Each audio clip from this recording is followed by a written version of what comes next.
Oremi, now we know there is something worse than being a political prostitute in this life. And that is being a political prostitute who is also a very bad liar. And that is where Buwala has not disgraced himself publicly, globally. Look, Ore, let nobody pretend here.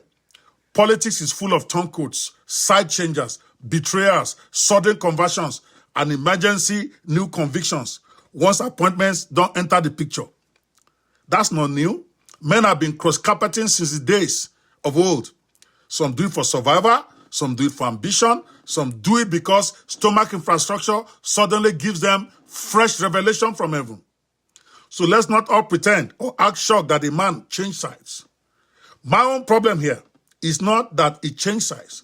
My problem is that after moving, Buwala now wants to insult our intelligence by denying things he openly said before, as if all Nigerians are suffering from collective amnesia. Kilo de gone. In this internet age, a whole adult man with public records, interviews, videos, tweets, screenshots, press statements, and witnesses everywhere will now stand to confidently deny his own words in a public stage like he just did with Al Jazeera. That's not just lying. That is lazy lying. That is retarded lying. That is incompetent lying. That is lying without respect for the audience. And that is the first lessons all political turncoats should take away from this. If you must switch sides, switch with common sense. Do not switch and then start denying your own past. Your old words are not moi that you think you swallowed and forgot. Once you say something in public and it enters the digital space, it no longer belongs to you alone.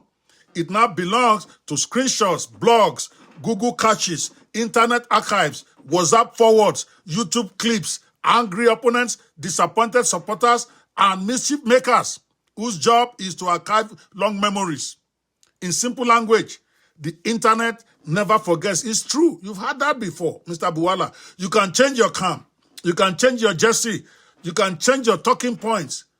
You can even change your conscience. But you cannot change what you already said and then expect people not to dig it up. And that brings me to lesson number 2 for political turncoats this morning. If you have changed your mind, say so like a man or woman. There is no shame in saying very simply, yes, I said that, but now I see things differently. Oh, yes, I was against them before, but now I've reconsidered my position. Oh, yes, I attacked them before, but I've now joined them for these reasons. Then you state your reasons. People may still laugh at you. People may insult you. People may still call you names, but at least they will say, this one has enough common sense to own his own journey. What distresses a man is not always the switching of sides. We've seen that many times before.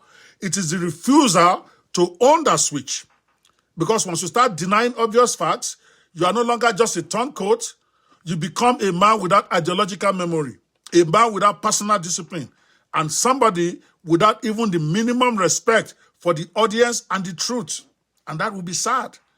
And this is where many Nigerians, politicians keep failing. They think the public anger against them comes from the fact that they change camp. Not really. Not really. The real anger of the public comes from the shamelessness with which our politicians try to rewrite yesterday while standing inside of today as if we are idiots. I mean, you abused a man yesterday very publicly. Today you are now eating corn at his table. That's fine. That's okay. You have to eat. Just admit that you have moved. But do not now tell us you never abused him. Don't tell us the video about you abusing him is fake. Don't tell us we did not hear what we heard. Don't tell us our eyes have been lying to us. That is only an additional insult that is unforgivable. It means the people think, it means you think the people are not only poor and suffering, but also stupid. And that takes me to lesson number 3. Never underestimate the memory of a wounded or disappointed public. Nigerians may forget to hold leaders accountable at the ballot box sometimes, by the time money starts flowing, but they do not forget insults, hypocrisy, or public foolishness that easily. especially in this social media age and lots of youth with no work. Somebody is always keeping the receipts. Somebody is always archiving nonsense. Somebody is always waiting for the day you will deny it so that they can disgrace you publicly. You know that. That's your job. And that's why I keep saying one of the greatest skills for public life today is not even speaking publicly. It is managing your own statements wisely.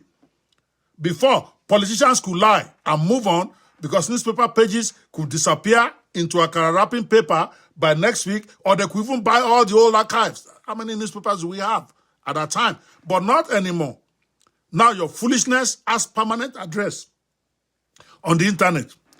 Now your hypocrisy can be displayed on demand. Now your contradiction can trend before breakfast. So all these political numbers moving up and down, from camp to camp, you should learn this simple survival rule. I'm just helping you. Maybe you should send me a check. If you must pot, but pot with explanation, not denial. Own your history. Own your contradiction. Own your ambition. Own your hunger. Own your desperation if you must, but do not deny documented reality. Because once you do that, the issue is no longer politics. The issue becomes character. And frankly, that is the biggest takeaway in my own mind from this Biwala embarrassment. The matter is not really about APC or PDP or Labour or any other party. It is about a wider disease in our politics. Men who think power gives them the right to insult truth itself. Men who believe appointment can erase memory. Men who imagine that once they have crossed over, everybody must now pretend their previous life never happened. Sorry, sir. Take a lesson from King Gibe. When people asked him why he abandoned Abiola's mandate, the man was honest. He said he did not go into politics because of Abiola, and he kept doing what he had to do. I can respect that. The internet is not your village council where elders can just say, let us not mention the past again. No.